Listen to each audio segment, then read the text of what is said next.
બધા સસલા ખાવા ગયા. શું ખાવા ગયા? ગાજર. પછી ખાતા હતા તો એક ખાવું એક સસલું બેઠું જલ્દી ખા નકર જો ખેતરનો માલિક આવી નહીં જશે.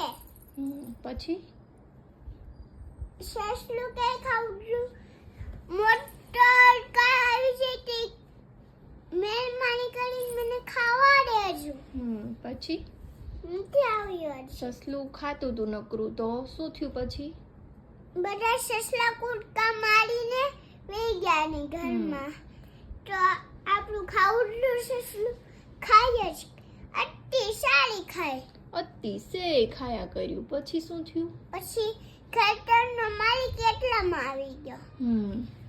પછી ટીંગ માર્યું તે રોતું એક તીર વાગી ગયું. રોતું એની પાછળ એક શિયાળ હતું. પછી ઈ કે ખાઉધરા સસલાએ બહુ ખાઈ લીધું તું ને તો એનું ટમી કેવું થઈ ગયું તું? મોટું. એટલે શું થયું? એટલે ભાગી શકતું નહીં. પછી શિયાળેની પાછળ પડ્યું. તો બધા સસલા ખેંચવા માંડ્યા. બઠો-બઠી થઈ ગયું. પછી હંમેશા નકરું ખાયા કરતું તું, હંમેશા ખાયા કરતું તું. એટલે એ દરવાજાની અંદર જઈ શકતું નહોતું. તો એના ફ્રેન્ડ એને અંદર ખેંચતા હતા અને બહારથી કોણ ખેંચતું તું? શિયાળ. પછી શું થયું? પછી બથો-બથી. અને પછી લાસ્ટમાં શું થયું? બથો-બથી થઈ ગઈ. પછી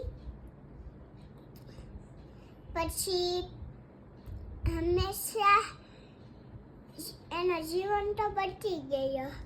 એની પૂંછડી તૂટી ગઈ. એના ફ્રેન્ડ એને અંદર ખેંચતા હતા અને શિયાળ એને બહાર ખેંચતું હતું. એટલે શું થયું? સસલાની પૂંછડી તૂટી ગઈ. એટલે હંમેશા આપણે કેટલું ખાવું જોઈએ? માપમાં ખાવું જોઈએ. તો આ વાર્તા ઉપરથી આપણને શું શીખ મળે છે? હંમેશા આપણે કેટલું ખાવું જોઈએ? માપમાં ખાવું જોઈએ. મારી સ્ટોરી ગમી હોય તો લાઈક કરો અને શેર કરો અને સબસ્ક્રાઇબ કરો.